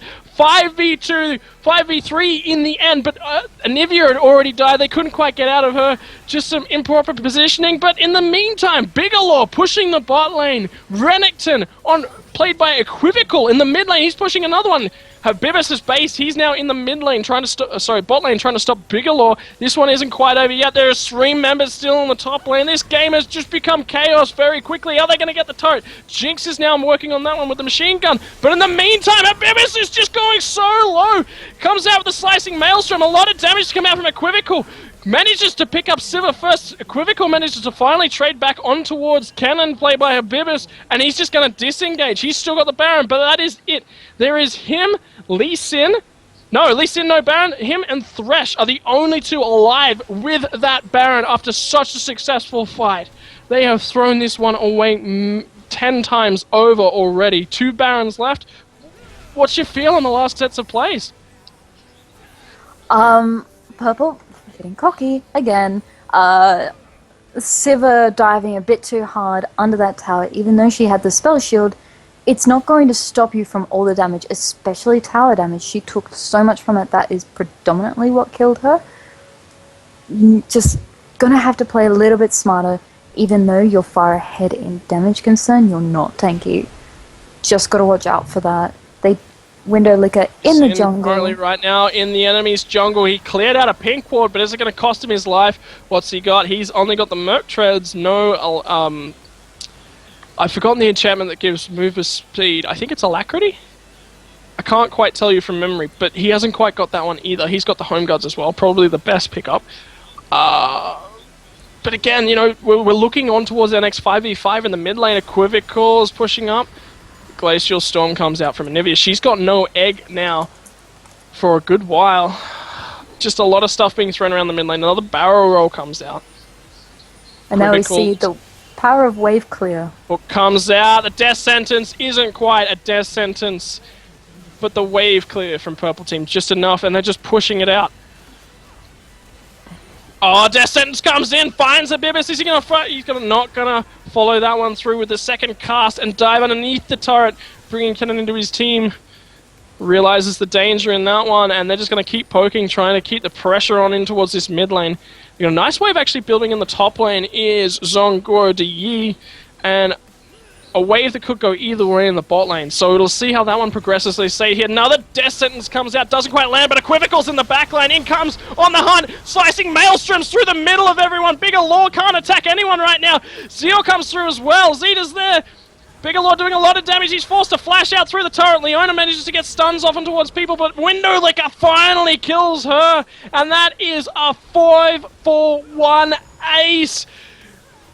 Zongguo De Yi now working hard onto this inhibitor turret, clearing out the waves as well. So much wave clear with the Boomerang Blade from them, but they're going to pick up an inhibitor. First inhibitor of the game. They got first Baron of the game. They're now 10k gold in the lead. Where to here from Duo Esports, Elizabeth? There's not a huge amount you can do. All you could do is rely on purple side to just keep getting cocky, keep giving up those free kills, and then hopefully snowball from there. But they are so far ahead that it's going to be so hard for them to do that. That is the power of Renekton. This is what I was talking about in the Twitch chat, where I was saying that Renekton scales harder than Kennen as far as not damage. Kennen will out damage Renekton, but Renekton is so much more efficient. What he did just then was get right into the back line. He was on 4 people and then just completely disrupted them. They had to focus him because he was the one that was on the carries, and because they had to focus this Renekton with Dominus running, he is just huge. They couldn't get the damage onto the carries. Sivir was in there, yes, but she spell shielded the Kennen stun.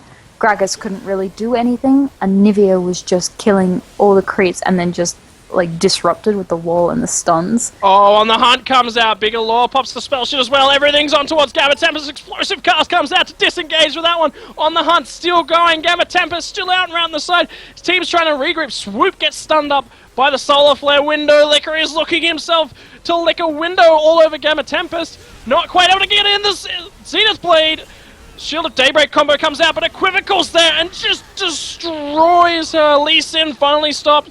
He's dead now. Assault and Battery comes out as well. Equivocal, the ultimate to come out of Kennen as well. Kruznik's now very, very low. Swoop pops his ultimate down, but he's low as well. And now Anivia and Sivir are just able to do their work. Sivir is just doing so much. Equivocal's tanking out the turret for Bigger Law. Zeal hasn't got long for this world, surely. There it is, the Boomerang Blade, but Equivocal's going to be trying to chase on towards him. Gragas finally gets out, Vi finally dies, and Baron is alive in 25 seconds. Do they finish this now? Do they take Baron? That is the next question for this one. I feel like they have Renekton there. He is tanky enough to probably tank down that that bottom tower if they really wanted to. They can go to Baron, but it is very, very risky. They're not healthy enough to kind of manage that. Top tower is being beaten on by minions. If they wanted to, they could send the healthy Sivir there to kill that tower. Anivia... Oh, Solar Flare comes out and Anivia's health pool is low. She flashes, dodging the Thundering Shuriken that would have surely killed her. Equivocal's in the mid line. Kruznik takes a lot of damage with a really nice Crystallize coming out of Anivia, and Window Licker is in the team. Zeal is kicked back towards his team, and everyone dives on towards Zeal. Finally, Thresh is gone, but Gamma Tempest is doing damage on towards Renekton. Renekton pops the Dominus. In comes the damage from Anivia on towards Jinx, and Jinx has finally popped the health bar chunks that were just ripped from her then from combo from Bigger Law and Anivia. And they're just pushing on now. They've got no fear. They've got the team members that they need dead. They're looking at the Nexus turrets. What can they do? Kruzniks, Habibus, what are you guys going to do? You've got to save the game now. Zeta's here. Stun comes out, lands on towards Habibus. Habibus is forced to lightning rush away. And finally, the purple team just disengaged from the base of Duo Esports. This game is going to be won, fought around the Baron Pit, which is now live, guys. We have got that fight coming. How is it going to go down? How are we going to ward? The next 30 seconds are crucial from the blue team. They need to get out, get the warding control. Can they do that? Can they not do that? What's about to happen? Zeal realizes that Window Licker's here. Window Licker doesn't quite get the Sonic Wave he needs on towards Habibus, but he just disengages. Blue team pings on towards Baron. Renekton is definitely in the bot lane. They know exactly where he is. They know where Lee Sin is. Lee Sin is in the area, but no one else. Kruznik finds Lee Sin, gets a Sonic Wave to the face for his troubles. Resonating Strike to follow through. Shield of Daybreak comes out, but nothing is put on. Damage has started up on towards Baron. What are blue team about to do? Songuo to Yi just clearing out wards, making sure everyone can get here. Lee Sin has the smite available. Duo Esports forced to disengage from the Baron. Boomerang Blade came out from Bigger Law. He's now looking for an engagement on the side, a little bit in front of his team. What's about to happen? Window Licker. Ward jumps the wall. Habibus looking for a Thundering Shuriken, but he's away from his team right now. Bigger Law is just zoning them. They can't go anywhere near him. Kruznik's finally trying to come. Zeal's there as well. Zeta's here. They're just being zoned away from the base. Here comes Zonguo DE. What are they looking at? Habibus is round the side. He's not quite in the best position right now, but neither is Windowlicker. Inhibitor is the focus right now. Equivocal's going for the backline. Krosnick stuns him up. Zeal is looking to make sure he doesn't get in. Flame Chop as he eats damage. He's now on half health. Still has the Dumbest available. On the Hunt has been popped as well. Minions are being cleared around that final Nexus turret. It's going to be a fight for the final Nexus turret. Krosnick pops Eclipse. Shield of Daybreak and everything on towards Bigelow, but Bigelow is still alive at the back of the fight. They finally managed to pop Rennington even through the Dominus. The Zonya's enough for Habibus to live with the slicing Maelstrom in the mid-ground. Where are the creep? The creep is still coming down the lane. They're nowhere near the base as of yet, and they're forced to try and clear them out. Zeal trying to engage, but he is just popped immediately by the combo from Anivia, Windowlicker, and Thresh. The stun comes on towards two people. Gamma Tempest manages to get a two-person Flame Chompers, but Lee Sin, the Sonic Wave, manages to kill off on towards Gragas, and the Hook of Doom, Death Sentence, and that will surely be the game. Gamma Tempest is popped, Krosnick finally goes down, and that is how the game is probably going to end. Habibus, can he defend the last turret? Everything is going on towards this now. Windowlicker dives on towards him.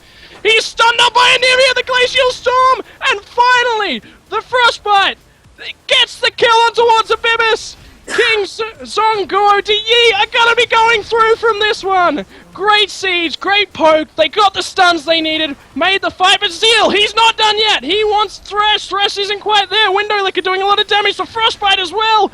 The Glacial Storm, everything going on towards him. He's not going to be able to get back. No, he gets back to the fountain. Frostbite doesn't quite do enough. Zia comes out of the base, and pop goes Thresh. Swoop doesn't have health kill.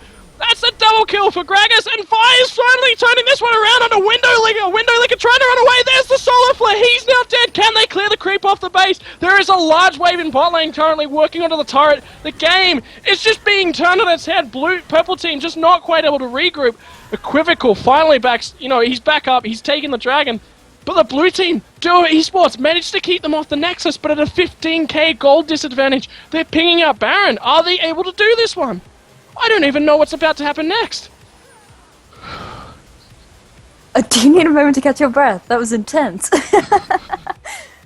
Alright, let me take over. Alright, so Baron is getting done by Zeal and Zeta. They're going to have to be really careful. Zeal can't quite tank the Baron.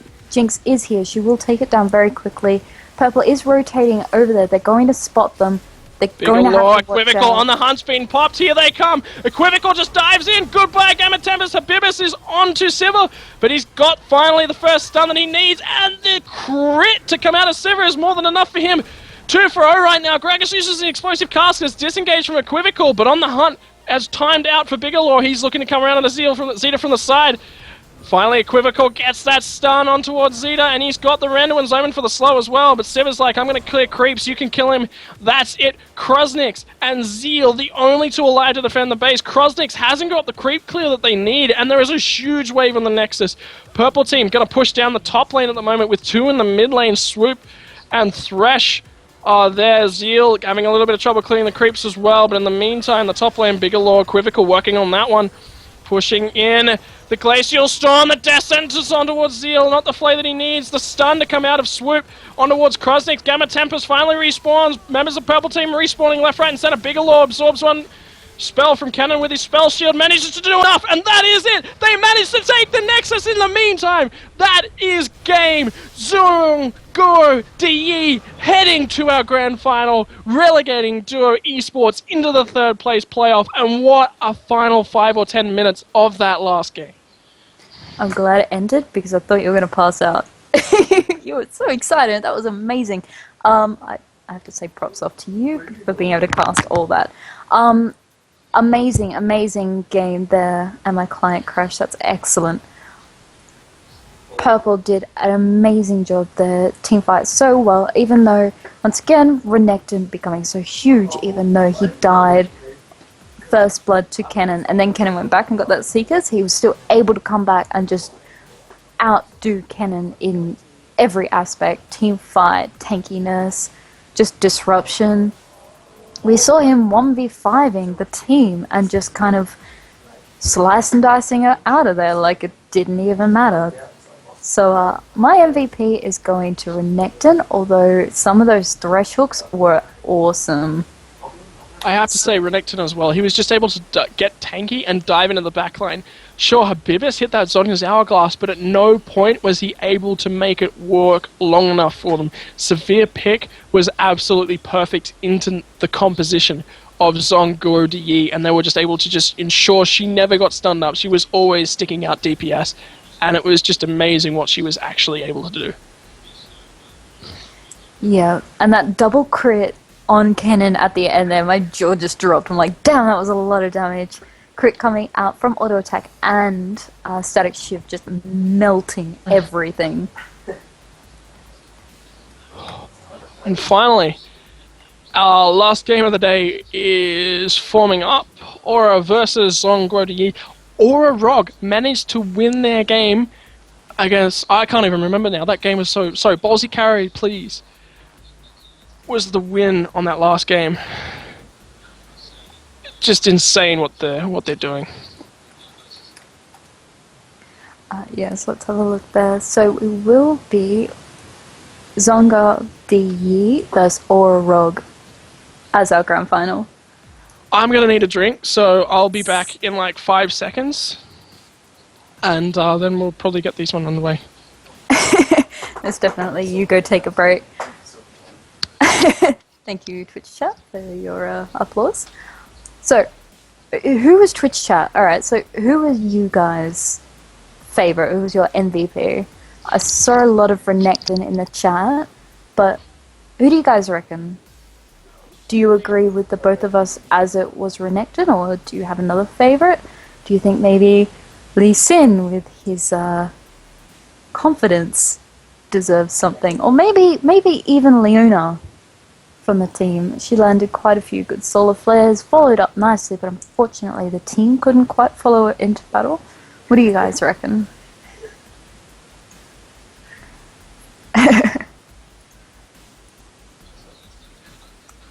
Dongo wasn't in that one, sorry. I was just waiting to talk to you. MVP Gragas. Gragas, despite the CS disadvantage, did do some nice ults. Unfortunately, Siva, his target, was very good at spell shielding, and then also had the Banshee's Veil, so was kind of ineffective in that aspect. Leona's kills were nice, not quite getting that penta. I think it would have broken the game if she'd actually got a penta, so maybe it was a good thing she didn't get it. Alright, what do you guys reckon for the next game? Who do you think will win our grand final? Roller? Sorry, Aura Rog or Zhongao Di?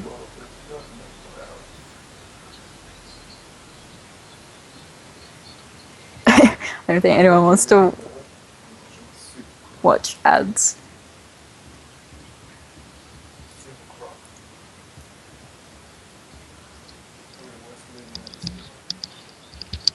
We have some Aura Rog fans out there.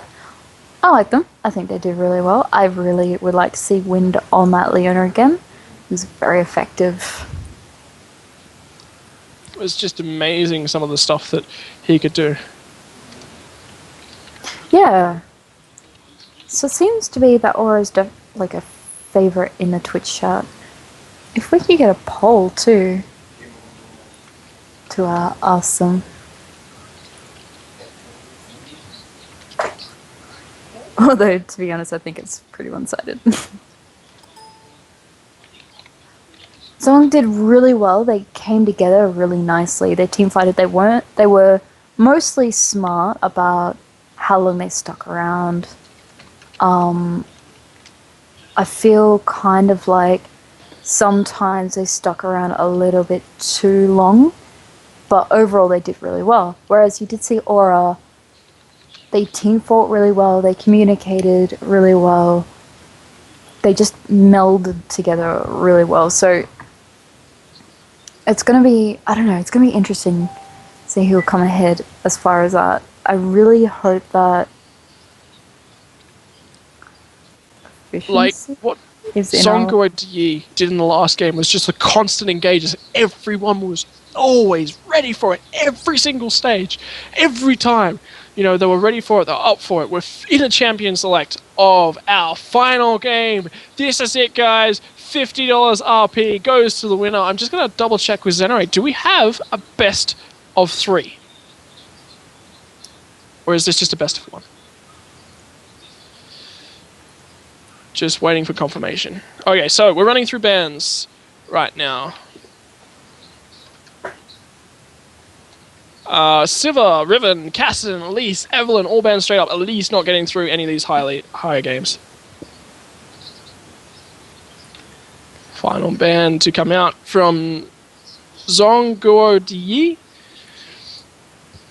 We're getting a few best of 3 pleasers.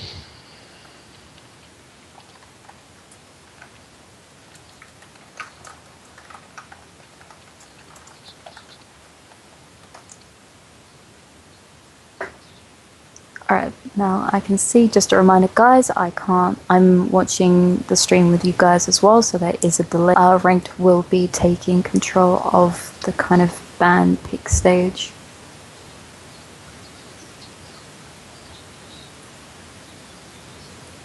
Alright, so we're finally through. The Leona is taken away from Wins. Not going to be able to let him play that one.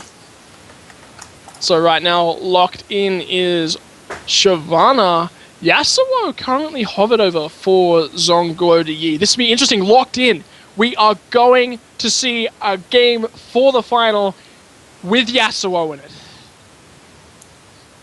It's really exciting. We haven't seen him yet. We've seen Shyvana in every game, whether she's banned or picked. So really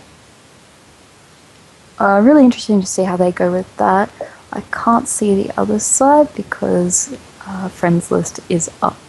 Okay, so one sec. It's comboed with Window Licker. Yasuo Window Licker is the name of the summoner, not the champion rank. Good job there. Vi has been locked in for Window Licker. But currently hovered over is Jinx Mondo, so gonna be looking at the Mondo Shyvana composition. Interestingly enough, I feel that composition is really, really strong. Run a Siva with it. Siva can block the knock-up coming through from Yasuo. He can't then come in on top of and ult her. And she gives Mondo and Shyvana speed boosts.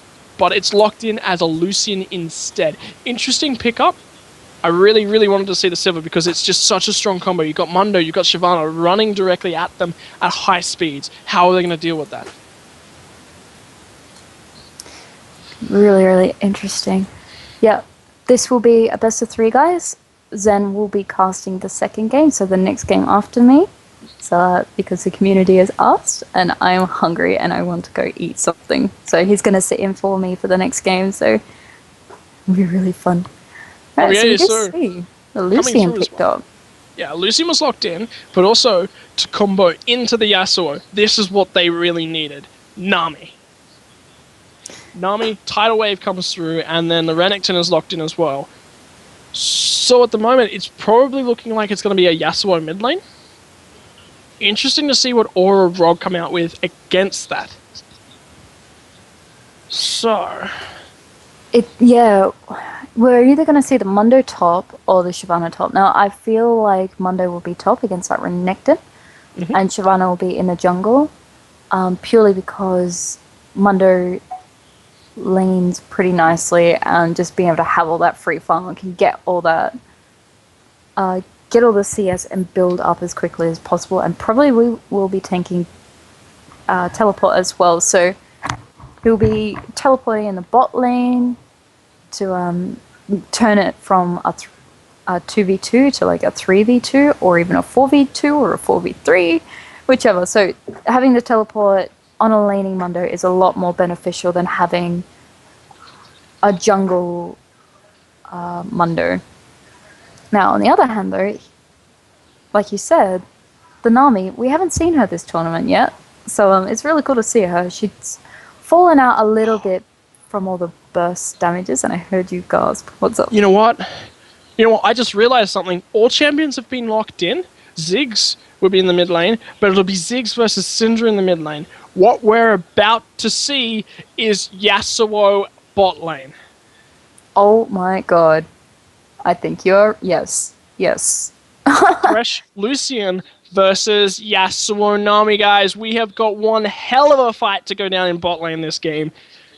We're 5 seconds away from it all going into the loading screen. So, you know what? We've had amazing games. The last game from Zongo ODE was just fantastic. But now they are bringing out something that I haven't seen yet. I've contemplated it and I didn't think it was really strong. Now, why I don't think it's really strong? Yes, you have to land Nami bubbles. Right. Lucian is highly, highly mobile. At that point in time, it may have been better to switch that Yasuo to a mid lane and pick something else into AD carry. However, they've stuck with it. They are sticking to their guns. It is going to be Yasuo Nami versus Thresh Lucian. This is the bot lane for the ages, something to start us off with game one of this tournament in utter, absolute style. Wow. Could you guys, like, pick a more awesome kind of bot lane for the grand final? Like, that is really cool. I haven't seen that before. It'd be really cool to see how Big Law, doing so well on that Sivir, now going to play Yasu, who's in a way very different, but sort of similar with the wall, like Sivir spell shield. I don't know. It's gonna be, oh my god, I'm just really excited for that. It's okay. So trades, he's constantly got that ability up to push through waves, but as soon as there's no minion wave there. No, I get it. I get why this is here. There are two people in the lane. He can cast that dash ability twice. And also Nami landing either her tidal wave or her aqua prism, throwing them up into the air. He's going to have his ult ability as well. Man, they thought that through, didn't they? Wow. And then Vi's Assault and Battery having a third option to throw them into the air. And then obviously having his Whirlwind on his third proc for his Q ability, also throwing them up in the air. He's going to have so many options. This is going to turn into something that is just going to make our afternoon, no matter which way this goes. It's going to be just hyper exciting. It's different, and that's absolutely what I like. But to pick up this different strategy, they've given Indie Mundo, and they've also given away Shyvana. Those two champions right now, the bonus resistances Shyvana gets, the bonus healing Mundo gets, means there is 3 ignites right now between Bigelow, Equivocal, and Swoop, right? There is going to be so much healing debuff on towards Mundo, but I don't think Mundo's going to care. Equivocal lost lane last time on this Renekton, but it was versus a Cannon. Cannon's a big lane bully. Mundo's similar. Very similar in exactly the same style of lane bully, but he's not ranged auto attacks. How is he going to deal with that this time? It's just so much right now. Oh my god, my mind is blown. I am so keen. I really want to get into this game. I want to see how everything goes on. 20 minutes from now, we could have one team just so big that the other team surrenders. 20 minutes from now, we could have team fights breaking out everywhere like we did last time. 20 minutes from now, nothing could be going on whatsoever. It could still be the laning phase and nothing happening. Yeah, no, oh my gosh, anything could happen. It's very, very exciting. But okay. So, Skin War.